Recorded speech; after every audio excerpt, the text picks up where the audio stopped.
I'm Connor Rebush, and if you are interested in the finer points of face punching, you've come to the right place. This is Heavy Hands.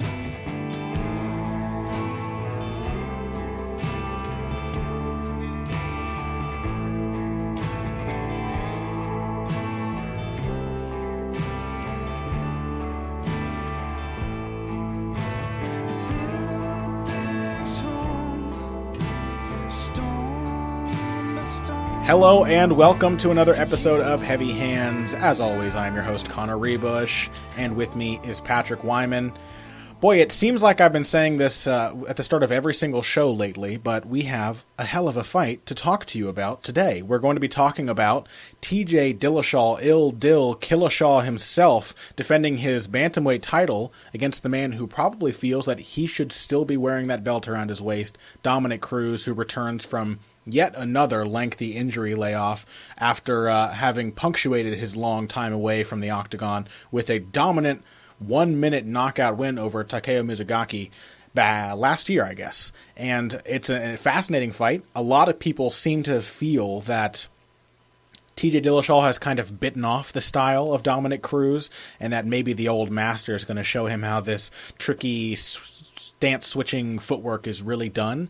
And I think, Pat, you and I would agree that kind of being one of them, there are a lot of misconceptions about the styles at play in this fight. Yeah, absolutely. Absolutely, that's true. I think to kind of break it down, first and foremost, I think that people in their memories are overrating Cruz's striking and kind of how effective that unorthodox footwork and movement of his actually was.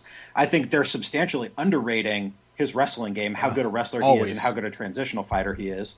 And conversely, I think that TJ Dillashaw's striking is kind of being underrated. I think that people are missing some nuances there about what makes that so special. And also, totally bizarrely, I think people have forgotten that Dillashaw went to the national tournament as a Division I wrestler, has never officially been taken down in a UFC fight, and is a hell of a scrambler and mat wrestler in his own right. Like that. There's a lot of things here that I think there are misconceptions about that we could go a long way to clearing up. Well, and understandably so, because if you look at both of these guys' resumes, Cruz obviously has a lot more elite experience than Dillashaw at this point, and a lot more fights in general, but neither man has faced someone really comparable to one another. Their styles are so utterly unique in comparison to the broad array of other fighters in the bantamweight division and other divisions in general, that it's difficult to find a comparable matchup. Because oftentimes if I'm trying to get a quick read on a fight, I'll look through the record and be like, okay, what's the last pressure fighter they faced? What's the last boxer puncher they faced? What's the last aggressive submission grappler they faced? And I'll watch that fight and say, okay, well, I feel like I have an idea for how they deal with that kind of fighter, how they deal with volume or aggression or counter punches or what have you. These guys' styles are so different to the rest of the division that it's really difficult to do that. And so I think that leaves a lot of room for all of these weird misconceptions and misplaced ideas. I think you're absolutely right about that, Connor.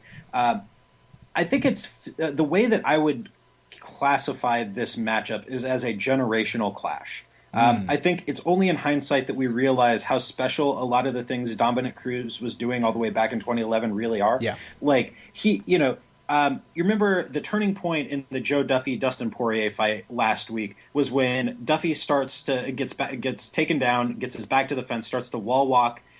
Poirier controls one of his hands and then throws an elbow over the top as Duffy's trying to get back up. Just slams home an elbow. Yeah. That's the shot that closed Duffy's eye, changed the whole complexion of that fight. Dominick Cruz was doing stuff like that all the way back in 2011, taking advantage of these holes in guys' games in transition to land strikes, to look for positional advancements, hitting guys on the way up as they were getting back to their feet, things like that. That was revolutionary stuff in 2011. Yeah, and I was always kind of a guy who didn't appreciate Dominick Cruz's style. I came up as an MMA fan not really caring for what he did. And, of course, the Takeo Mizugaki fight was more exciting in a traditional sense than a lot of his older fights. So it wasn't necessarily perfectly representative of how his fights usually play out. But when I watched that fight, and I watched it a lot, I watched it over and over, which is easy to do because it's so short, I suddenly just kind of fell in love with that ability to fight in little transitions and the ability to mix striking and wrestling so well. That has always been a hallmark of Cruz's game, and it caused me to go back looking through his fights and just really admire what he does so well. The thing that really stood out to me in the Mizugaki fight is the fact that when Cruz was faced with a wrestling problem, he responded with an MMA answer. And I think that's what he always does. And he did it instantly. He immediately knew where his opening was. When he had Mizugaki down on the ground, he had him in a kind of a half waist lock in a ride position. And Mizugaki was posting, trying to get his way back to his feet. Now, typically a wrestler, and we see this happen a lot in MMA, the wrestling response would be to control the wrist and remove that post in order to drag him to the ground, to break him down. And instead of attacking the hand, Cruz just forced Mizugaki to remove the post himself by pummeling him in the face about 4 or 5 times. Short, quick uppercuts right under the arm, and Mizugaki had the choice to either maintain his post and try to fight his way to his feet while being hit, or to relinquish his support in order to defend his face. He relinquished it, and then Cruz went back into wrestling mode, broke him down fully, and finished him in quick fashion, which I just found to be so amazing, the way that Cruz just flicking between these two approaches in a way that really made it seem like they weren't two approaches. For Dominick Cruz, before we've seen a lot of the modern fighters doing that, well before, he was just kind of fighting and not really blending phases at all, but just doing what was the right thing to do in a given situation. Yeah, Dominick Cruz has one of those things that very, very, very few fighters have.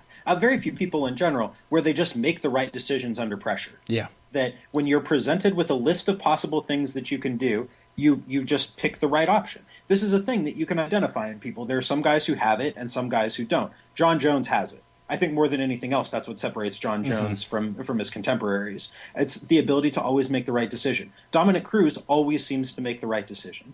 Yeah. But he does so in this way that, like, this was revolutionary stuff back in 2010, 2011 when Cruz was riding high as the bantamweight champion. Now it's kind of day one stuff in just about every MMA gym. Like, these are foundational concepts. And so when I say that this is a generational clash, TJ Dillashaw embodies somebody who's been raised in these concepts since the beginning of his MMA career. I mean, stuff like hitting guys in transition, moving around, grabbing positional advancements there. That's stuff that TJ Dillashaw is also really, really, really good at. Part of the reason that he picked up the footwork that he has is because they asked him to emulate Dominick Cruz in training for it was when Faber was going to fight Cruz at UFC 132. I think it was for the planned Faber Cruz rubber match. Okay. Was it just their rematch? I thought they had a third fight planned at some point. It was going to be their rematch in 2012 when they filmed The Ultimate Fighter. Okay, right. Yeah, so Dillashaw was supposed to emulate Cruz for Faber, and then with the addition of Dwayne Ludwig, Dillashaw just picked that stuff up and ran with it. Right. But at least in that regard, Dillashaw represents an evolved version of all the things that Cruz does. Yeah, when we say there's a lot of misconceptions here, I don't think just attacking the idea that Dillashaw does a lot of the things that Cruz used to and still does do, I don't think that's a wrong idea. I think that Dillashaw has taken a lot of the little tricky maneuvers, the odd footwork, the angles, utilizing stance switches rather than more traditional pivots, these quick angle changes. I think he does those things that Cruz has always done, but he has a different focus for them. Where Cruz to me, as a striker, and we'll talk about his wrestling later because, as you alluded to before, that's really his bread and butter when it comes to his entire game, really, is making that wrestling work. But as a striker, Cruz seems to me to have defense prioritized way, way above offense, or even setting up prioritized above doing damage. It's always what can he make happen with his strikes, what reactions can he get, and how can he not be punished while finding that out. And for TJ Dillashaw, it's kind of the opposite, where Dillashaw is still a very defensively savvy fighter, but he is rightly called Killashaw by hardcore fans because his focus is much more on doing damage. So where Dominick Cruz might come in with a leaping jab and then bound away to an angle before his weight can even fully travel through the target, TJ Dillashaw is going to take that same angle much smaller and stay much closer and then land 3 or 4 more punches while you turn to face him. He's going to stay close enough to keep doing damage as long as feasible, whereas Dominick Cruz is not there to take those kind of chances. Yeah, Cruz is the most defined outfighter I think you will ever see in your life.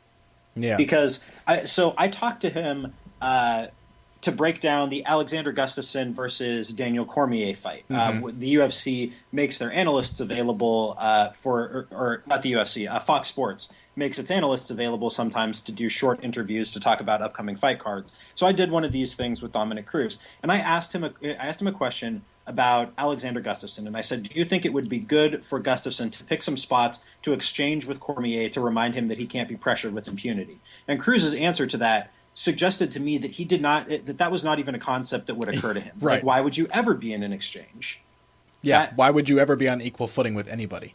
Yeah, that fundamentally is not something that Cruz ever thinks about. While TJ Dillashaw is perfectly happy to seek out exchanges. Oh, yes. So while their footwork is superficially similar, Cruz's footwork exists to do exactly one thing: to get him in and out with the least possibility of him getting hit in the process. Well, Dillashaw's footwork, that's one of the things that Dillashaw's footwork does for him, but it's not the only thing. Dillashaw's footwork is much more diverse and much more capable of bringing him into pressure mode, of getting him into stick and move mode, of bringing him into range for exchanges. It can do all of those things. It's not limited to one particular thing. Like you notice in the 2 Barao fights and to a lesser extent in the Soto fight, how many times Barao found himself with his back to the fence without even realizing that he was there?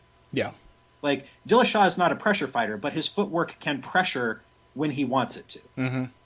It's I don't doubt that Dominick Cruz could physically do a lot of the things that TJ Dillashaw does. Mm-hmm. I think he is stylistically limited. Like, maybe there's a mental limitation there, or it's, it just doesn't strike him as a thing that he should do. His approach is very different. The way that he views the application of that tricky footwork is very different, where I think both of them use a lot of the same maneuvers or similar maneuvers, but again, it's just an entirely different focus. And that's not to say that Cruz is some kind of timid fighter. I think Cruz really only fully commits and puts himself in harm's way when it's for a takedown, because I do think he sees that as kind of the crux of his offense, and rightly so, because he is just a phenomenal wrestler, using those striking angles and using his punches and his awkward kicks and his weird weaving head movement to set up the openings for those takedowns. So he's better than just about anybody in the game that I can think of at not being a particularly powerful wrestler, although I think he's actually pretty strong, but he's not a traditional kind of blast double wrestler, but he looks like it when he hits you with a takedown, because he finds such clean openings, such great angles to drive through your hips when you just have no feasible way of adjusting your stance to stop it before you're already off your feet. See, I disagree with that a little bit. I think that Dillashaw's footwork is really genuinely cleaner than Cruz's is. I think he really can do more things than Cruz could. I think Cruz would have a lot of trouble bringing himself into the ranges that Dillashaw likes to be at, simply because of his refusal to plant his feet and drive through, and his inability to keep his feet under him too. Like, a lot of the time, his head is way over his lead leg. He's just not in position to throw combinations, and I'm not sure that his footwork can do that for him. That's true. Physically can do it. That's true. That's a good point. And again, I think that all I'm trying to say is that Dominick Cruz doesn't ever put himself in a position to make the kind of steps that Dillashaw does. So I'm not totally comfortable saying that he can't do it, but we've never seen him, and I can't imagine he ever would in a fight. It would be a drastic change in style, because he has just never put himself in a position or a situation where he's felt like he's wanted to use that kind of footwork. And I think that'll probably be one of his limitations in this fight, is his what sounds crazy to say this about Dominick Cruz, but his lack of versatility in comparison to TJ Dillashaw, who, Dominick Cruz throws a lot of weird looking things out there, but the way that he can direct his style, if he's going to pressure, if he's going to counter, if he's going to fight on the outside, he doesn't have all of those options at his disposal, or if he does, he's not willing to use them. Yeah, that's fair. I think it really is a temperament thing. Right. I just don't think he ever sees why you would want to do that. Like, why would you ever want to put yourself in a place where somebody is capable of hitting you? Don't you want to make it so that it's like, I just don't think it ever occurs to him to think in those terms, that there might be times where it's rational for you to do that. Yeah. I think Cruz would say that's fundamentally irrational to want to be in a place where your opponent can hit you. Sure. Well, Cruz is he's a pot shotter in just about every sense. Even with his takedowns, almost everything is one-off, maybe 2 strikes at a time, with the first one usually kind of being a feint to disguise the second one. And again, he has this mentality of if he's striking, he's going to come in on an angle, he's going to exit on a different angle, and if he's lucky, he's going to touch you with something, but he's damn sure not going to let you touch him if he can help it. And that's just very different to the constant volume and combinations, just the frequency with which Dillashaw attacks. Like, Dillashaw strings together some of the prettiest, neatest combinations you will ever see. Like, I just want to read this off to you because I went back through the Soto fight, and I just wrote down this 1 7-strike combination that he threw because I thought it so perfectly illustrated everything that Dillashaw does well. So he goes, okay, where is this? God damn it! now I can't find it. Okay, so here it is. He starts in the orthodox stance. He goes left hook to the body, just slams home a clean left hook to the liver. Then lever punches, goes upstairs with a left hook to the head, follows with a straight right, then another left hook. So while he's doing this, he's taking small adjustment steps to keep himself in front of Soto. Mm-hmm. Then he steps forward into southpaw as Soto tries to escape. And drops these consecutive right hooks to the head, 2 consecutive right hooks. Then he feints a right jab. He flashes a right jab, follows with a straight left, and steps forward into orthodox to keep himself glued to Soto the whole time. Mm-hmm. Like, he wasn't necessarily trying to drive Soto to the fence, but he was staying in Soto's face, and he uses those stance switches to cover distance. He's already fast, and the stance switches make him even faster. He can just stay glued to you for as long as he wants to, but no longer. The second that he wants to get away, he can step back, get cut out on an angle, make it so that you're swinging at nothing but air, like he did to Hanan Barao both times they fought. Yeah, I'm reminded of a combination he threw when he fought Mike Easton, where I think I broke this down a while back. If I recall, he kind of stepped in to smother a kick, and came in with a jab or a hook. Easton ducks. He throws an uppercut. Easton starts to back away, so he changes to southpaw and follows him with a right hand or what is maybe a right jab, like a lunge punch, as the distance increases. And then Easton starts to change direction, and he's even further away, so he follows him with a round kick to the body, where he's got this great ability, like Cruz, to adjust on the fly and make these snap decisions, these split-second decisions that account for changes in angle and position and threat and the openings that are presented to him. And unlike where Cruz is more defined by his mixture of grappling and striking, for Dillashaw it's these blends in his striking. The way that his combinations adjust for distance, it's just pretty miraculous to watch. Can I talk about a Dominic Cruz fight that I think is the closest parallel to this one, or at least gives us something resembling MMA math to work with? Go ahead. I think it's his last title defense when he defended his belt against Demetrius Johnson, who is currently the flyweight champion. And it's not that Demetrius Johnson is really that similar to TJ Dillashaw. He has a lot of he likes lateral movement. In that fight, he was happy to throw volume. His problem is that he was very easily out-wrestled by Cruz, which is not something I think you could even say were he to rematch Cruz today. He's a much better wrestler than he was then. Granted, Cruz is big and strong, and if you watch that bout, he's massive in comparison to Demetrius Johnson. He is truly huge in comparison. He looks about 3 weight classes bigger. But there were moments in that fight where I think you saw the keys to beating Dominic Cruz for somebody who could stop his takedowns. When Demetrius Johnson came forward, I think he was able to hit Dominic Cruz pretty easily, actually. More easily than you might expect, knowing Dominic Cruz's style. And I think he kind of revealed that while Dominic Cruz is always he's always thinking of how to get away safely and how to create an angle of escape, he doesn't necessarily do a lot to defend those paths of escape. He's not such a force on the feet where if you actually walk towards Dominic Cruz and back him into the fence, his footwork is suddenly not as good because so much of it, I think, is predicated on the idea of you backing up or you giving him space and wondering what the hell he's doing. And if you just don't care what he's doing, why he's making all these weird movements, and march him down, the footwork is not actually as evasive going backwards. Does that make sense? Yeah, absolutely. I'm really glad you pointed to that because I was going to bring that up shortly. So thanks. Thanks for taking that. It's a little bit of spite there, Pat, in that. Thank you. Yeah, this is we do this thing every once in a while where one of us has a point and the other makes it before. So thanks, asshole.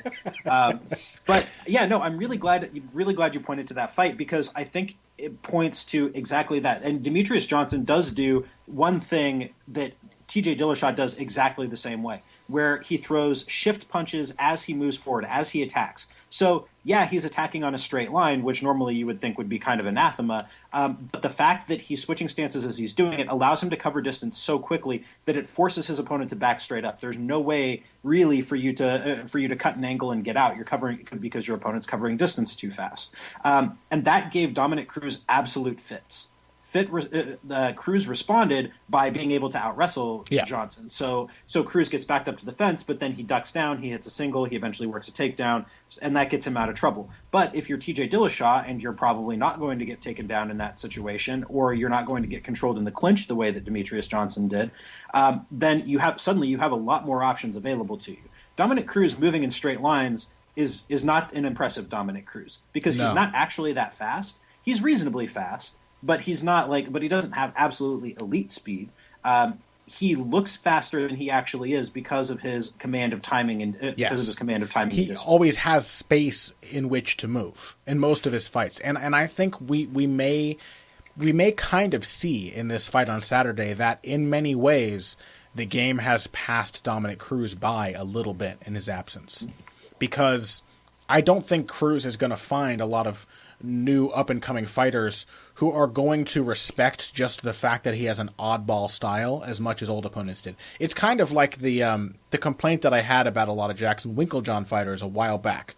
I've brought this up about Travis Brown, who has graduated from doing a weird cobbled-together Jackson Winklejohn style to doing not much at all. So I'm not sure if I could really complain about what he used to do as a fighter.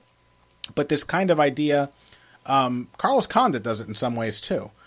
Granted, Carlos Condit's incredibly durable, but this kind of, you throw a lot of stuff out there, and there's a lot of variety between techniques where you're going to throw a right hand, and then you're going to throw a left kick, and then you're going to throw a spinning kick that kind of looks maybe like that left kick, and then you're going to throw a front kick, and then you're going to throw a head kick that comes from a different angle.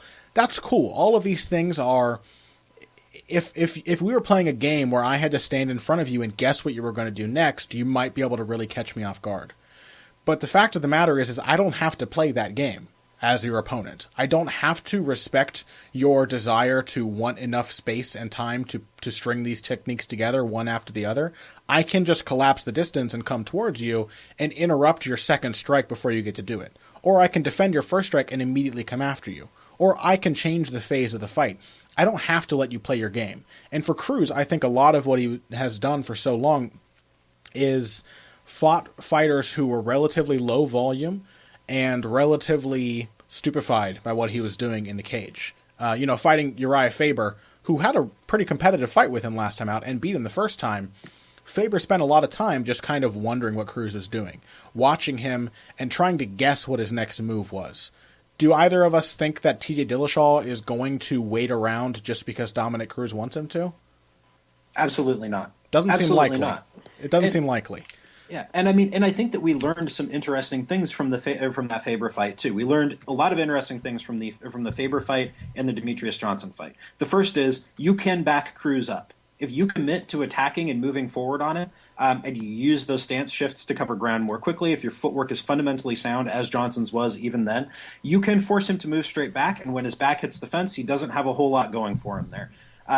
And you can, but what we learned from Faber is that you can time his movement. You can time his rhythm. You can figure out when he's going to be in a particular place. And TJ Dillashaw is a hell of a lot better at that than Uriah Faber ever was or ever will be. And he's going to put a lot more probes out there to actively collect that timing, to collect that data, and then capitalize on it a lot more quickly and a lot more frequently than Faber ever could. Despite how naturally athletic Uriah Faber is, Dillashaw, I think, is probably just as athletic and a lot better schooled. So, yeah. Much better school. Yeah. Let's take a quick break then. When we come back, we will wrap up our discussion on this fight. I have a couple things I think I'd like to talk about as regards shifting footwork and stance switching just as a rule. And then we'll give our final predictions. You people listening at home can probably already tell which way we're going to swing on that one. But after that, we are going to talk about the fabulous co-main event, Anthony Pettis making his return against Eddie Alvarez, both guys coming off of significant layoffs, both guys kind of falling short of expectations in the recent past. And then in our final segment of the show, we are going to address a question, not really a question, a segment topic given to us by Ben Cohn. So we will do that after this. Okay, wait, stop. Don't skip this break. I know you skip most of them. It's a podcast. It's not a radio show. You don't have to listen to the commercials, but if you follow my very simple instructions, you'll be doing a huge service to Heavy Hands, Pat, and myself. First, go to Stitcher.com or iTunes.com. You can use either of those services to subscribe to the show, which makes it really, really easy to listen to every episode and not have to go hunting for it on our confusing, badly designed website. Once you're there, give us a positive rating and a positive review. That means go to the little 5-star thing and click on the star all the way to the right. That's a 5-star rating. That's the best one you could possibly give us. And like 20 or 30 words about how you enjoy the show. It may not seem like much, but it's a huge help to us, and we really appreciate it. It helps us bring Heavy Hands to an ever-increasing audience, which is just good for everybody. So thank you for listening. Please take the time to give us a positive rating and review. Next time that you're on at your computer, at your phone, whatever, iTunes.com, Stitcher.com, search for Heavy Hands, give a positive rating and a review. Thank you. And now, back to the show.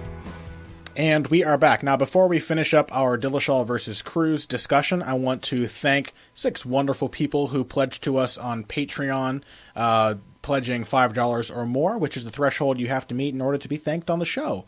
Those people are Owen, Alex, Chris Rainey, Carl Calmer, Chris Duncan, and Axel Holt. Thank you very much to all of you guys for supporting the show. If you're a $5 donor, which all of you are, please make sure to send in your questions so we can answer those on future episodes. And thank you again for your support. Now, Pat, the thing that I wanted to touch on regarding Dillashaw's and Cruz's footwork is I kind of want to address some of the downsides of this whole neo footwork thing. Right, which is a term that I still hate, but I don't really know. I'm not. Nope. Not using it. I surely hate it, but I don't really know of a better way to. Because if I say it, you know exactly what I'm talking about, right? Yeah, which is how semantic range works.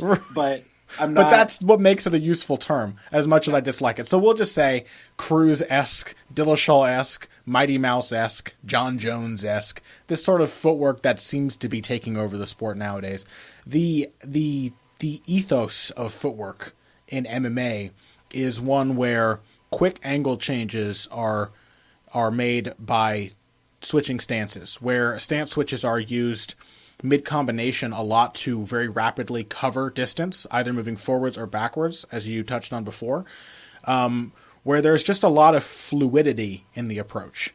And this differs obviously from a more traditional boxing approach, where you pretty much, and of course there are a lot of good switch hitters in boxing. Terrence Crawford switch hits nowadays, very good at it.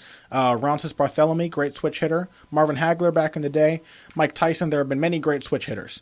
But traditionally, the boxing approach, and the Muay Thai approach too, is that you pretty much stick to your fundamental stance, orthodox or southpaw, and if you're caught out of it, you adjust as quickly as possible to get back to it, and you plan most of your movements out of that stance. So if you need to quickly cover distance, you're going to hop step forward rather than stepping into orthodox or southpaw, whatever the opposite stance is, rather than shifting, as we call it. I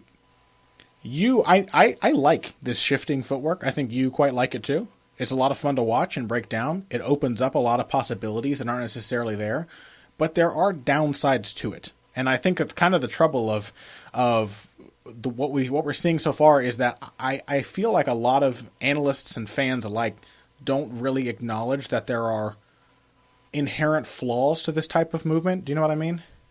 Yeah, I mean, I don't know if I would say that there are inherent flaws, but I think that there are serious downsides, and we need to be aware of what those are. I mean, the biggest one is how open you are to getting hit mid-stance switch, and what a bad thing it is to get hit mid-stance switch. Yes. Like, that's exactly how Dominic Cruz got knocked down against Uriah Faber. That's exactly how Demetrius Johnson, another big fan of that kind of stance switching stuff, got knocked down against John Dodson. It's how TJ Dillashaw has gotten hit the biggest by pretty much everybody that he's fought, including even in the midst of dominant performances against Hanan Barao and a pretty damn good performance against Joe Soto on zero notice. He still got hit mid stance switch a number of times. Yeah, so this is the problem with that. John Jones, because he's so long, that's much less of an issue for him. It's just hard to reach him as he's his opponents are a lot less quick, so they're not necessarily going to be as capable of countering him. But that's what I think we're going to see a change in very soon, because we are kind of in the midst of a striking revolution of sorts in MMA, where we've complained about the level of striking in the sport for years. Fans who, especially ones who like kickboxing and boxing as well as MMA. And I think we can all agree that the bar is definitely being raised, where the common complaint has always been, oh, everyone's a good wrestler and everyone's a good grappler. However, how come everyone sucks at boxing? And that's not the case anymore. You know, where the elite level athletes are all very good strikers, as well as being really proficient in the other two phases, as we tend to see it. The problem is that this development in the direction of lots of stance switching, lots of shifting, neo footwork, as it's been called, it also that's going to run into a barrier. People doing that kind of style when they start to meet strikers as sharp as themselves. Because if you're using those as your ways to get over on worse strikers, to quickly cover distance, those people are not typically there to counter you. You know what I mean? Like, this is similar to the way that I think Dominic Cruz is going to run into a tough situation when he realizes that TJ Dillashaw is kind of him but better. What happens when Dillashaw, with his stance switching, runs into him but better, or him but more aptly developed, the more evolved version of himself, where it's a striker who not only knows all the stance shifting, but has the same capacity to maintain distance and change angles quickly and counter. Suddenly, the flaws in that shifting, the openings, the lack of balance that you create when you change stance mid-combination are going to start to be a much bigger problem, I think. That's the next great market inefficiency in MMA is counterpunching. Yes. And being willing to stand your ground and throw back when somebody tries to do that stuff to you, because that's what we don't see enough of. It's what we're finally starting to see with people like Ioana Jędrzejczyk. Like, try and pressure Ioana Jędrzejczyk, she stands her ground and she throws back at you. Yeah. You try and pressure Conor McGregor, he stands his ground and he's going to throw back at you. He's going to take a subtle little angle while he does it, but TJ Dillashaw too. If you try and pressure TJ Dillashaw, he's going to cut an angle, take a hop step backwards, and throw back at you. This is the next great thing that everybody is doing. But yeah, I think that's the answer to this kind of stuff, is just a willingness to not be pushed back. Because what is that kind of stance switching stuff intended to get you to do? It's intended to get you to step back. It's intended to keep them on you faster than you can move backward. Yeah, the stance switching, the new breed of footwork artists are designed to quickly get into the pocket and move around once in there. But when you have someone rushing into the pocket against you, the openings are there. And if you have other strikers who are just as comfortable and perhaps even better suited to fighting once already in the pocket, then you're going to start running into problems when you try to aggressively close that gap. That's why I think Tomas Almeida would be such a problematic matchup for TJ Dillashaw. Sure. Yeah, I can see that. Because he's so comfortable in the pocket, because you're not going to push him back, because his footwork and everything that he does is so clean and fundamentally sound. Like, I think that's a really tough matchup for Dillashaw. Of course, he could always probably take Almeida down and work him over on the mat. Yes. But like, at least from a striking perspective, that's very, very difficult for him. Yeah, Jimmy Rivera coming up through the ranks has a kind of a similar ability. Really nice short-range punching there. Good work in the pocket. Nice little small, subtle defensive maneuvers. Not afraid to stand his ground and throw. And it shows how you can even do that even without the skill necessary. Like Fabricio Verdum didn't show great defense when he stood his ground against Cain Velasquez, but just by putting his chin at a little bit of risk, he won that fight because he stood his ground. He took more shots than he would have if he backed up, but he took the sting out of Cain Velasquez a lot more quickly and a lot more dramatically than he could have otherwise. Yeah, I mean, guys have figured out how to use the fence to their advantage, and that's a big part of what the stance shifting stuff is all about. It's designed to drive you backward toward the fence. If you stand your ground and you throw back, and you do so with some measure of skill and some measure of durability, then suddenly the whole metagame changes. Mm-hmm. The whole game that you're playing in MMA changes. So I think that's the kind of the next big thing that we're going to see here moving forward. Yeah. Okay. Well, why don't we give our final picks? Not going to surprise anybody here. I think TJ Dillashaw is going to retain his title against Dominic Cruz. Yeah, I'm with you on that. Do you think he finishes Cruz, or do you think this goes to a decision? Man, he could. He's been on a knockout streak, that TJ Dillashaw, and I think he is really cut out for 5-round fights in that sense. That he can really, because he's a pretty solid striker in terms of power, but he's not a dynamite puncher. So I think having those extra 2 rounds really allows him to put his attrition to work. I'm not going to go out on a limb and say he's going to knock out Dominic Cruz, but it's certainly possible. 4th or 5th round knockout wouldn't surprise me. Yeah, I like Dillashaw here too. I don't think he finishes Cruz, but I think this looks like a more highly evolved version, taking down the less evolved version. Like, it's going to be one of those things where Cruz is competitive and Cruz lands. Cruz is going to be the first person to officially take TJ Dillashaw down, but he can't get anything done on the mat. I don't think there's any real reason for Dillashaw to be afraid of Cruz's wrestling or what he can do to him on the mat. And I think Dillashaw takes a clean, clear decision, like a 49-46. Because the one thing that we didn't really talk about all that much, but kind of danced around, is volume. That yes. What all of this allows Dillashaw to do is put volume on you in a way that Cruz was a high volume striker by the standards of 2010, 2011. He landed like 120 strikes against Scott Jorgensen. This was incredibly high for the time. He landed like 90 strikes against Uriah Faber. This was very high for the time. TJ Dillashaw is out here dropping 6 strikes a minute on guys. Yeah. Like, just crazy high volume. Where Cruz was feinting and dancing backwards out of range, Dillashaw is staying in his range. He's dancing only back as far as he needs to, which means that over the aggregate course of a fight, you can hit your opponent a lot more than you can when you're 6 inches further back, a foot further back, and you've got to run all the way back in. And then once you're in, to throw a combination instead of one shot. Yeah, I agree. I am interested to see how Dillashaw deals with the wrestler, because while it's true he's never been taken down, he also hasn't really faced a strong wrestler at the elite levels of bantamweight, so I'm interested to see it, but just having watched how he reacts to takedowns, I'd be really surprised if he was overwhelmed in that department.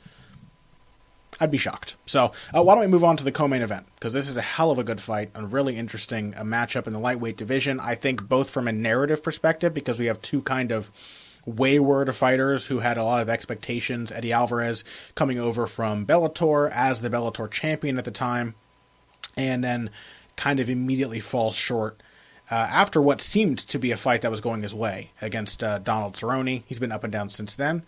He was held out of the sport for a long time with legal troubles, and then he was injured shortly after coming to the UFC. So that's been a tangled mess for him and a very windy road. Meanwhile, Anthony Pettis just can't stop himself from getting injured, and not surprisingly, his most recent injury came in a bout with Rafael dos Anjos, who just beat him around from pillar to post for 5 straight rounds and put on a dominant performance, one of the most dominant upsets I think I've ever seen from a challenger to champion. And now Pettis is left out in the cold. And Pettis was really expected to be the next big thing. It's hard to even envision it now because we're used to Rafael dos Anjos, but I'm pretty sure the UFC was expecting Anthony Pettis to really be a poster boy for them going forward. He beat Ben Henderson. He had all this potential. He's such an exciting fighter. He got knockouts. He got finishes and submissions. And then he just got mauled. And it was such a precipitous drop from that height that he seemed to be ascending.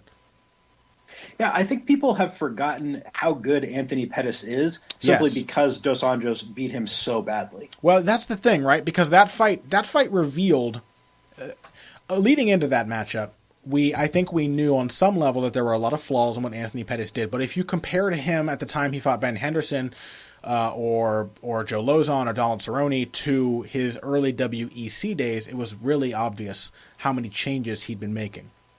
How tightly he had focused on his fundamentals, on his footwork, on his ability to take angles, on his boxing, his combination punching. All of these things were much, much better than they used to be. And then the Rafael dos Anjos fight reminded us really, really succinctly, really, really emphatically, that there were still a lot of faults in Anthony Pettis' style. The problem is that I don't think Eddie Alvarez is anything like Rafael dos Anjos. And so I think we're about to be reminded once again of just why we expected such amazing things from Anthony Pettis as a lightweight champion. Absolutely. I mean, I think that the problems with Anthony Pettis can be summed up pretty succinctly. First of all, he's a really defined outfighter. He always wants to be on the outside, but he doesn't have the kind of evasive footwork that you see from the true elite outfighters. People like Holly Holm, I think we can safely put in that category as an elite outfighter. Yeah. Who else would you say belongs in that category, Connor? Like John Jones, I think is probably Sure. an outfighter. These people who can stick and move and get out of the way and are always thinking about their next, or Dominic Cruz even, though Cruz doesn't sit down all that hard on his shots, he isn't terribly dangerous. He's just not there, And Anthony Pettis relies on you being afraid of what he's throwing at you. He thinks that his strikes demand respect, and if you don't give him that respect, like Rafael dos Anjos didn't, like Gilbert Melendez didn't for the first 2 rounds of that fight. Who else? Benson Henderson gave him problems with that early in their rematch. Clay Guida gave him trouble with this. If you don't give Pettis the respect he demands, then suddenly he's kind of in trouble, and he's a much less imposing fighter with his back to the fence than he is in open space. He's got the same problems. He's fortunate in that he's quicker and doesn't face as heavy hitters as Junior Dos Santos does at heavyweight. But his footwork has a lot of the same problems as Dos Santos's, where he's too easily backed into the fence. He doesn't have in his repertoire the kind of tight pivots you need to cut corners quickly and get your way out of a tight spot. I think, honestly, from a striking perspective, as much as I just said how far striking has come, I think a lot of boxers would kind of snort and laugh at the amount of difficulty MMA fighters tend to have getting themselves out of corners, because the corners in the octagon aren't really that tight. But our footwork has only just really started to develop to the point where people actually know how to quickly change direction and move into and past their opponent in order to escape these broad corners of the octagon. Pettis doesn't have that in his arsenal. He's going to be backed up, and he's going to try and sidestep his way out of there, where you are always going to be able to move a shorter distance with yourself closer to the middle of the cage than he can going around the perimeter. I think I did rough math in my last Rafael dos Anjos article, and it's basically like 80%, what's a good way to say this? It's about 100 feet around the perimeter of the large octagon, I think, and it's about 80 feet around the perimeter of the black line, which is like 5 feet away from the cage. So that basically means that for every 5 steps Anthony Pettis has to take to circle the outside of the cage, the person with their back to the center, putting him against the cage, only has to take 4. So it's significantly more efficient, you expend a lot less energy, and you cover distance more quickly than he can. And he doesn't have those tight little movements, and that, I think, is going to be a significant problem for him going forward as we continue to see a lot more of these crazy, aggressive pressure fighters that seem to be dominating the fight these days. Eddie Alvarez is kind of an outfighter too, though. That's going to be the difficulty for Eddie Alvarez. I don't see him pressuring and using volume and putting, defensively slipping his way inside and forcing Pettis' flaws to become a big problem. Yeah, I would say that Alvarez is either an outfighter or a kind of a boxer puncher. He likes to exchange. He likes to be in the pocket. But yeah, Alvarez does not have a pressuring bone in his body. Yeah. And you could see this when he fought Donald Cerrone, when his coaches were calling for forward movement in that fight. They wanted him backing Donald Cerrone up. And so, he got half the picture in that Cerrone fight, which is why he won the first round of that. He knew that you had to go after Donald Cerrone early. You had to put volume on him early. You knew that he was a slow starter, but he didn't have it in him to push Cerrone back towards the fence. That's just not Eddie Alvarez's game, and it never has been. So Eddie Alvarez, I think in this fight, barring some major transformation of his style as an almost 13-year veteran of the sport, he's going to fight Anthony Pettis in open space, and he's not an incredibly high volume kind of guy. He's going to work at a pace that Pettis finds comfortable. He's going to give Pettis plenty of opportunities. And I think Pettis maybe finishes him. Alvarez is a tremendously tough guy, but it wouldn't at all surprise me to see Pettis bring his shin upside Alvarez's dome and finish him with a head kick. He's tremendously resilient, but also tremendously hurtable. That's Eddie Alvarez's problem. He has a glass jaw that he insists on piecing back together every time it gets shattered, but it doesn't save him from the fact that he gets hurt. If Anthony Pettis lands a head kick across his neck, is that ability to recover going to save him? I don't know. I think an Anthony Pettis stoppage late in the fight seems pretty reasonable.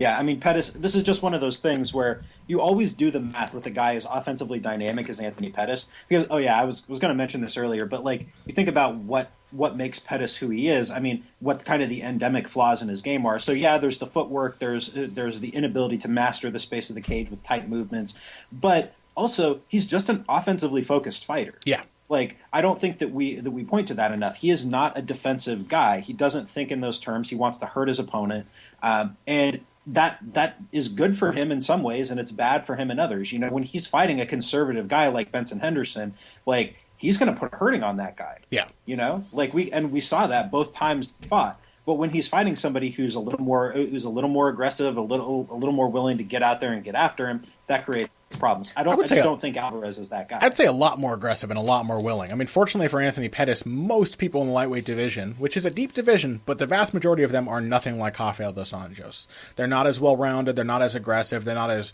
durable, and they're not as skilled in that specific way that dos Anjos was in order to beat Pettis. He's, the truth of the matter is that for most of his fights, Anthony Pettis' punches are enough to back the opponent off. You know, he's relied on that gambit because it works. And I think going in, we kind of expected it to work against dos Anjos too. We didn't realize how good he was defensively and how tough he was and how willing he was to keep the pressure on even when he was being hurt early in that fight. It certainly worked against Gilbert Melendez, who tried pretty much the exact same thing as dos Anjos, had some success, but started to wear down. Pettis is tough, he hits hard, he's accurate, and when you do give him his space, he is a killer. So, I like him in this fight. I'm looking forward to seeing him back on his bike. Hopefully, Eddie Alvarez can make it an interesting contest, too. So, looking forward to that one. With that, let's wrap up our discussion of UFC on Fox. What is this, 18? This is a UFC Fight Night 81. It's on Fox Sports. Oh, is this on Fox Sports 1? Yeah, it's on Fox Sports 1. God. And the Fox card is the 30th. Wow. I think. They're having a title fight on Fox Sports 1? Yeah, it's because this is the post-NFL playoffs fight card. It's the same one that McGregor Seaver was on last year that did those gangbusters numbers. Yeah. So you go straight from the NFL or from the NFC and AFC championship games with all the promotion that entails right into a fight card on Fox Sports 1. All right. Well, I'm supposed to be an expert on this, but I had no idea. But let's let that wrap up our discussion of UFC Fight Night Dillashaw versus Cruz. We're going to take one more break, and when we come back, we are going to be discussing pressure fighters. We're going to talk about the pressure fighting champs that seem to be taking over the sport these days. We've got guys like Cormier. Weidman was recently a champion, but now it's Rockhold, who is a pretty good pressure fighter as well. Robbie Lawler can do it. Rafael dos Anjos. A lot of these guys are aggressive and mean and come forward and put volume on their opponents. And we're going to talk about not only why that style is so effective, but what we expect maybe to undo that in the coming years. Okay, so here's another way you can help us out. Go to your couch, lift up the cushions, and scrounge around in the creases for change, lint, like bent paper clips, like a thumbtack that you stab your thumb on and then you scream alone in your living room. Throw all the stuff out except the change. All right, now take that and deposit it into your bank account or your PayPal account. Head over to heavyhandspodcast.com and click on the donate button on the right side of your screen. Whatever money you just found, which you weren't using anyway, send it to us, all right? Because Pat and I will use it. That money helps us keep this show on the air and free of charge, which is great for you. It's great for us because that way we're making a little bit of money.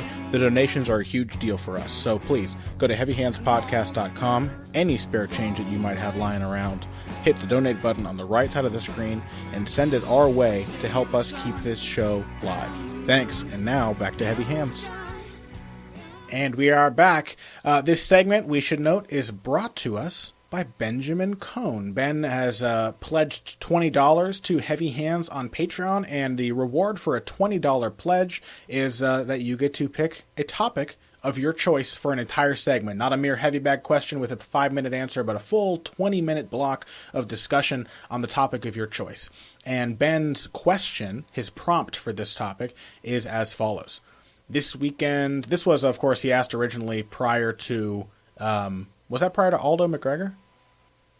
I believe it was, yeah. Yes.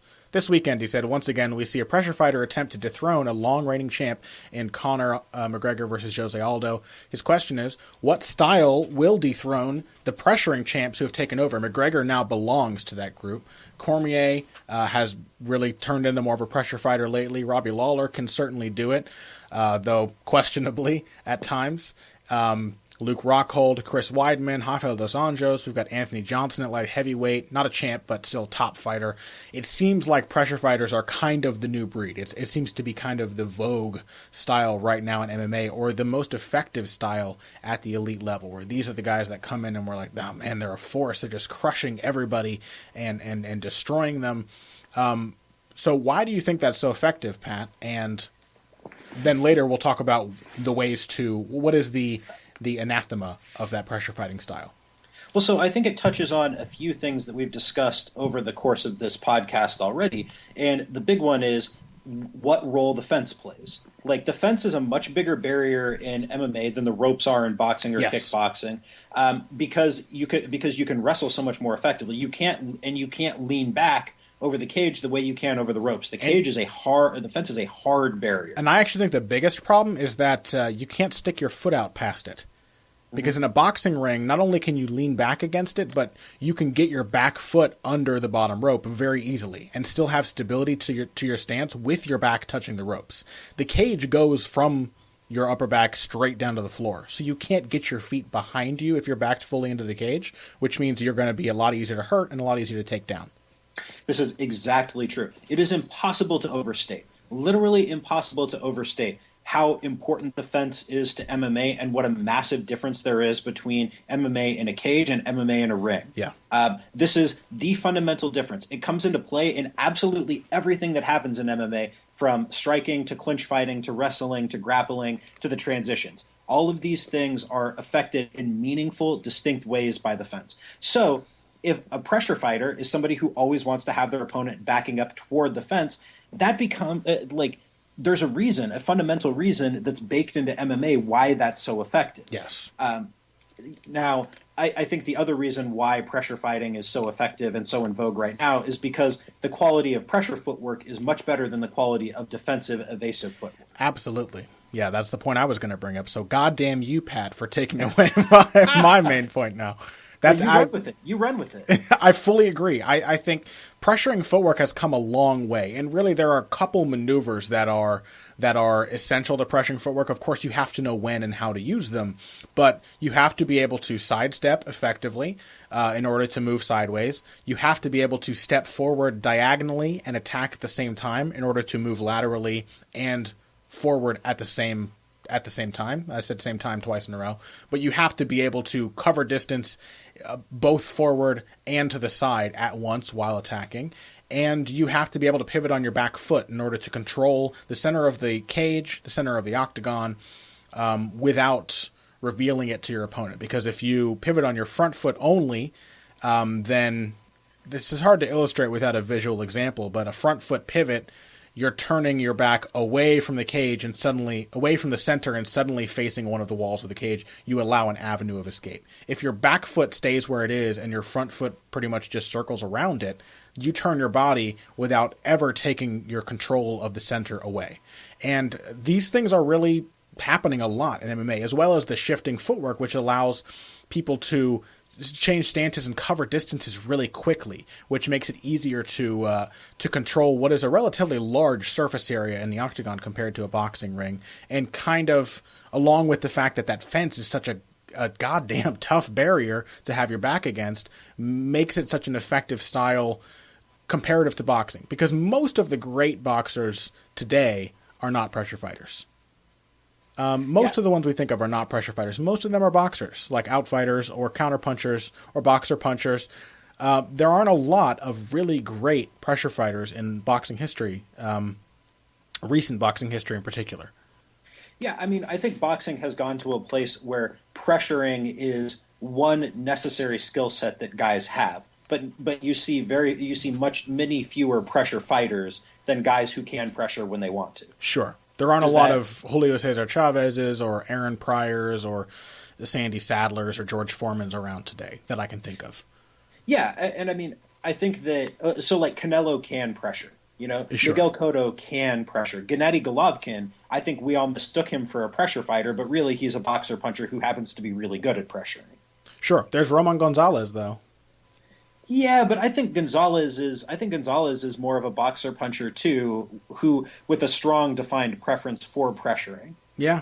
All the pressure fighters, all the guys you would think of these days, it seems, in boxing, you would think of to go on a list of pressure fighters, turns out they can box fairly well too. Even Marcos Maidana went from brawler to kind of pressure fighter to boxer puncher who can pressure.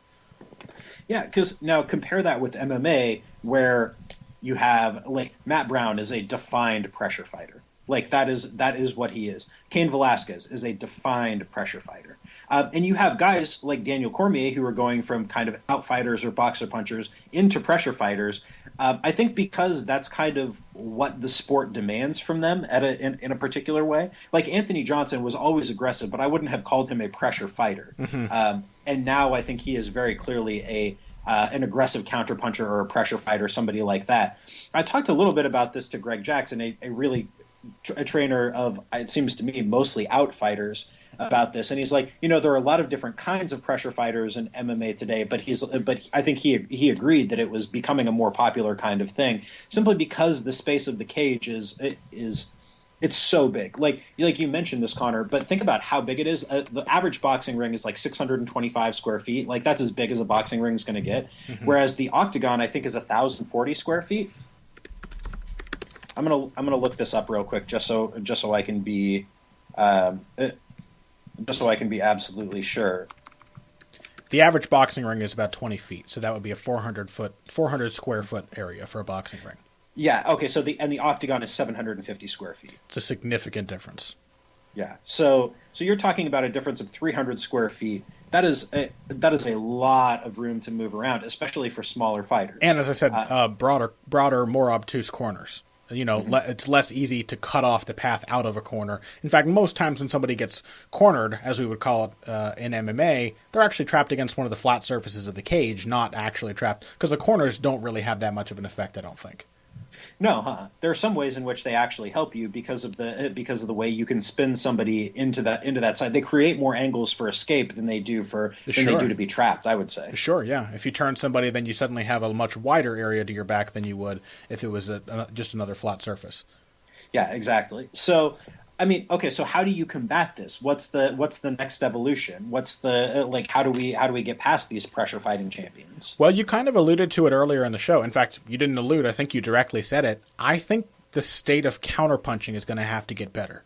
I think the state of counterpunching and the tools that go along with it. I think what we're going to see are good boxer types, good boxer puncher types, because really a lot of styles can beat a pressure fighter given the right strategy. There is classic boxing promoters used to have like their trifecta of the three kinds of fighters. It would be the puncher, the slugger, and the boxer, and the boxer puncher. Were those their three types? Or would you count the pressure fighter among those? Maybe it was the slugger, the swarmer, and the boxer. Those were their three types, like the three broad categories that they saw. And they used to have a trifecta to say, basically, this is how we're going to match people to make sure it's a good fight. I wish I actually knew what their formula was. I haven't really put that much thought into it to know. I suppose. I think it was I think it was boxer beats slugger, swarmer beats boxer, and slugger beats swarmer. Yeah, mm-hmm. That kind of makes sense.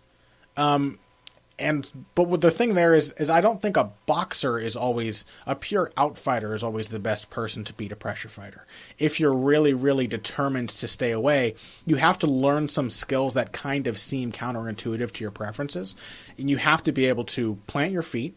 You have to be able to cut quick angles, and you have to be able to time your opponent and sit down on hard shots at choice moments. It doesn't mean you have to be reckless. It doesn't mean you have to slug with a heavier hitting, more aggressive fighter, but you have to be able to drive hard, straight punches down the pipe and then create angles off of those in order to escape. And you have to be able to do this over and over and over again, because a good pressure fighter like Conor McGregor or Rafael dos Anjos or Daniel Cormier, they're going to keep coming unless you knock them out. So you have to be willing and ready to constantly feed them punches and then move away and rinse and repeat. It has to be a very rhythmic, repetitive, almost like a mechanical thing that you have to be able to just do for round after round. And I don't think many guys in MMA today can do that.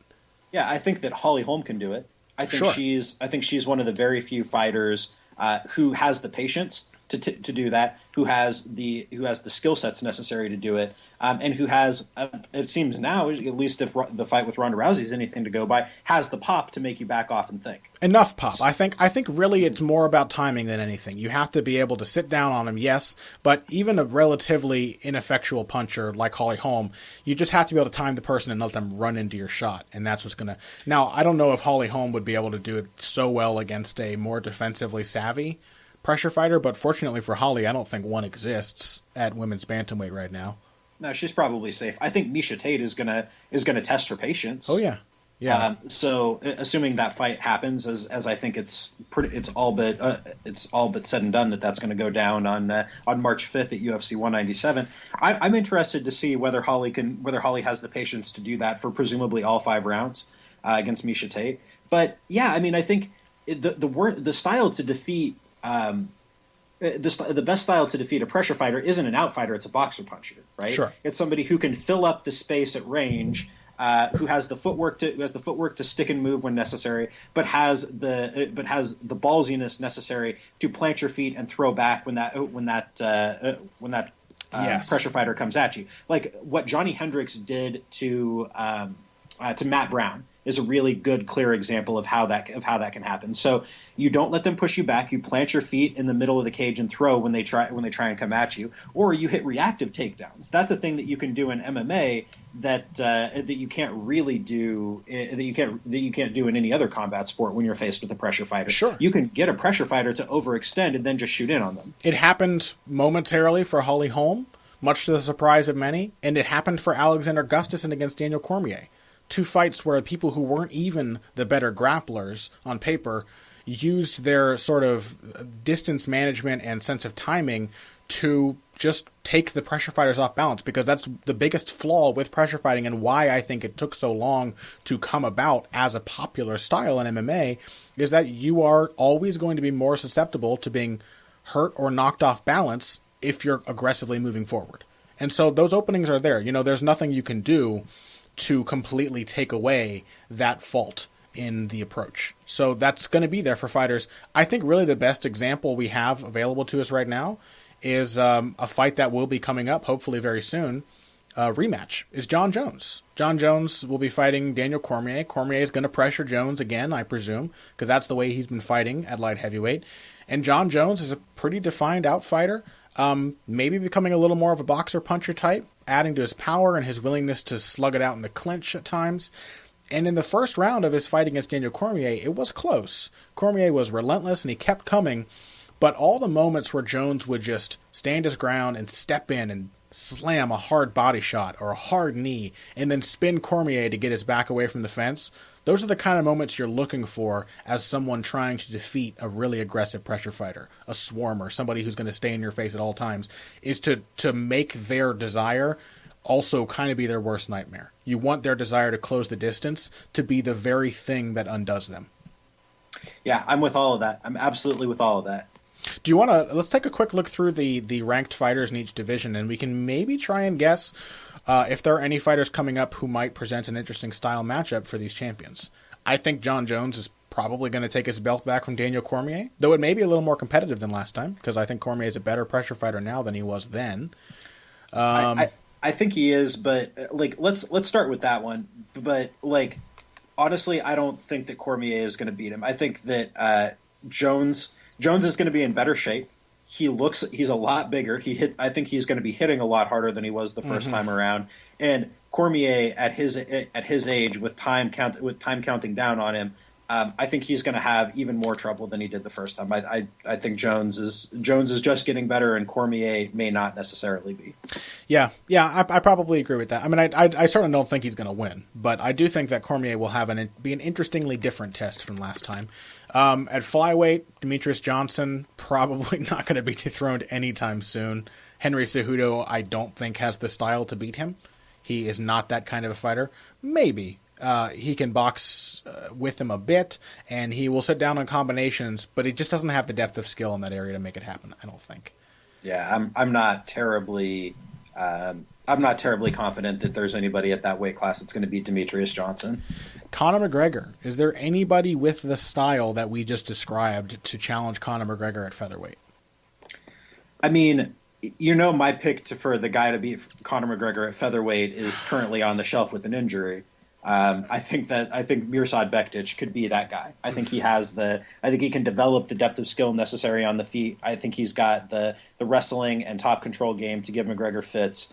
I think he's got that sense for when to exchange and when to shoot the reactive takedown and all of that you would need to beat somebody like that. Mm-hmm.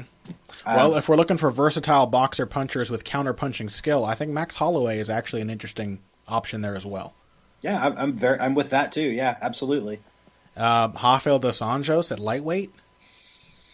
Well, Nurmagomedov is there, but that's not the style we described. That's just a vast gulf in wrestling ability, I think. And that may not be the same in a rematch. We never know. Yeah, I honestly don't know. I think Nurmagomedov beats him, but not for that reason. I think Nurmagomedov beats him because he just soundly out wrestles Dos Anjos again. I think Tony Ferguson could be a really compelling matchup for Dos Anjos. Fighting with that kind of style, I think he can be a really interesting boxer when he chooses to fight that way. I think if Michael Johnson were to shuck off the pressure fighter mentality that he has been trying to adopt and go back to the boxer that outmaneuvered and picked apart Joe Lozon and Gleison Tibau, that he could probably actually have a decent shot too, though the grappling is obviously a big problem there. Nate Diaz? Nah. Well, we already saw Dos Anjos Nate Diaz. Yeah, but what if it's the real Nate Diaz? I don't think it looks. I mean, yes, Diaz was injured, but I think it's probably a tougher fight for Dos Anjos, but not drastically speaking. Yeah, that's the difficulty with coming up with these style matchups in MMA, right? Is that there are still so many different areas of skill that have to be lined up for the styles to really. Like Nate Diaz. If it was a striking match, he might be able to give some really interesting answers to Rafael dos Anjos, but he's never going to be able to out-wrestle him. Yeah, I mean, what would be really interesting is somebody like Joe Duffy, if he could fix that takedown defense that he had problems with. That to me, yeah, I think somebody like that could be really problematic for Rafael dos Anjos. Sure, I can see that. Go on.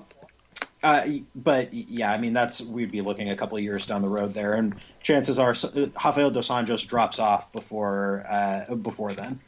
Now we've got Robbie Lawler at welterweight. Interestingly enough, I think he probably could have some difficulty with Tyron Woodley if he were to pressure, but I don't think Robbie Lawler would aggressively come after Woodley in that way.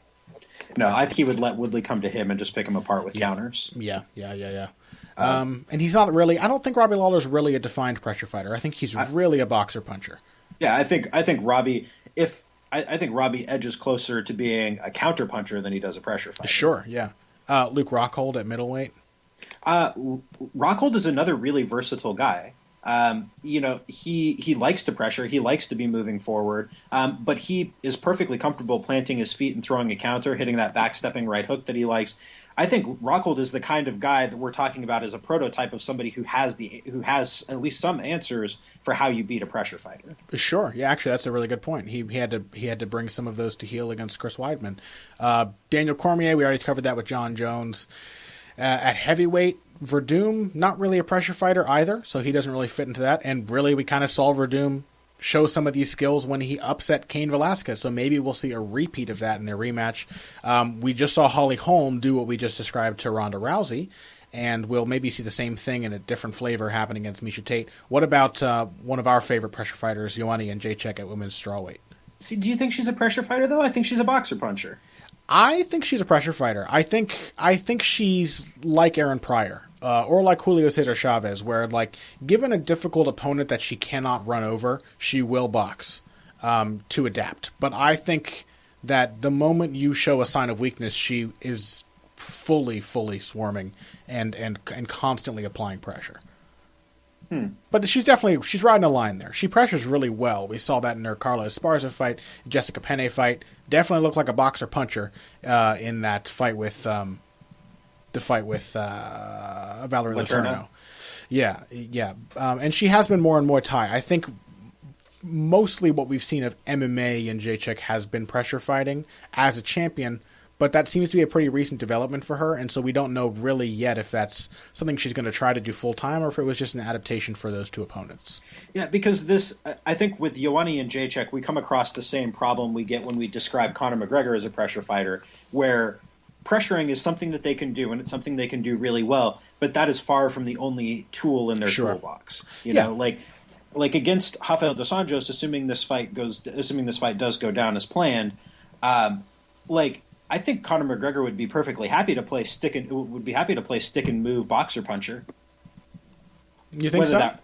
I don't think he's going to try and pressure Dos Anjos except in spots. I think he's going to be happy to get on his bike and let Dos Anjos walk onto his counters, and then only maybe if Dos Anjos is hurt, go after him. I think that would be the smarter approach. Yeah, it's an interesting question. I think it's the problem we run into every time we try to describe anyone as being strictly part of a style. Obviously, at a certain point, like all good metaphors, these categories start to break down, and they can't fully describe somebody's attributes because every fighter is unique. Everyone has different skills and different types of mental fortitude and different fears and weaknesses and things in which they are confident that really affects the way that they come into a fight. So we have a few examples that we always bring up where we say, oh, they're really defined or they're an archetypal so-and-so. But for the most part, most fighters don't fit perfectly into one category or the other. But still, I think we've identified it's good, tight, controlled movement, along with a little bit of good head movement and defense helps. Stiff counterpunching with good timing and a willingness to plant your feet and fire back at chosen moments and then rinse and repeat. That is the recipe, I think, for dethroning these pressuring champs. And there are some interesting matchups coming up for these guys and ladies in the near future to find out if our words will come true. So thank you, Ben, for that topic suggestion. It's a lot of fun to talk about. We always like discussing style archetypes and matchups from a sort of a macro point of view. A macro point of view, right? Matchups from a sort of thematic perspective where we step back and just try to understand everything from this meta standpoint here. That was a lot of fun. Thank you. And thank you for pledging to the show. If you are another one of our $20 donors, then please go ahead and send us in your topic suggestion. $5 and up, of course, up to the point of 20. Send us a question, and we're looking forward to answering those. Thank you for listening to today's episode. We hope you are looking forward to Dillashaw, Cruz, just as much as we are. Anything quickly to plug before we wrap up, Pat? Well, I've got an in-depth preview of TJ Dillashaw versus Dominic Cruz going up on Bleacher Report this week. I'll also have my standard complete guide to the proceedings. And then my colleague Stephen Rondina and I are doing a kind of a quick and dirty breakdown of how Conor McGregor stacks up against the elite lightweights should he choose to stay there. That sounds fun. Yeah, just nothing too fancy. Just two guys going back and forth talking about that dirty Irishman there. These people have been oppressed for centuries, Pat. I really don't want you to go slacking them off like that. I meant in the sense that he tends to do his opponents so dirty. Oh, sure. I know what you meant, Pat. I think everybody listening knew what you meant, especially all of our many wonderful Irish fans. Thanks, Connor. As for me, I've got my own preview, of course, going up at SureDog.com. And then on BE this week, I think we're looking at something with Dillashaw Cruz, but I'm also trying to run a series of 2015 retrospective pieces, a really big in-depth technique recap of like basically the best of categories we covered on this show a few weeks back, and then breaking down some of the best moments from those nominees or winners. They don't really win much except for about 750 words of me talking about them. But I think probably the first installment will include our pick for best striker, which was Ioane and Jacek, and maybe something to do with Conor McGregor as well. Our fighter of the year, and our runner-up for upset of the year as well. So that should be fun. And then something to Dillashaw Cruz. I don't even know what angle to approach this fight from. Like the fighters themselves, there are a lot of angles to choose from in this matchup. So we'll see. But I will definitely be covering that in depth later in the week. Anyway, that's enough on that. Thank you once again, everybody, for joining us. We hope you enjoyed today's episode. If you came here for the finer points of face punching, you came to the right place. This has been Heavy Hands.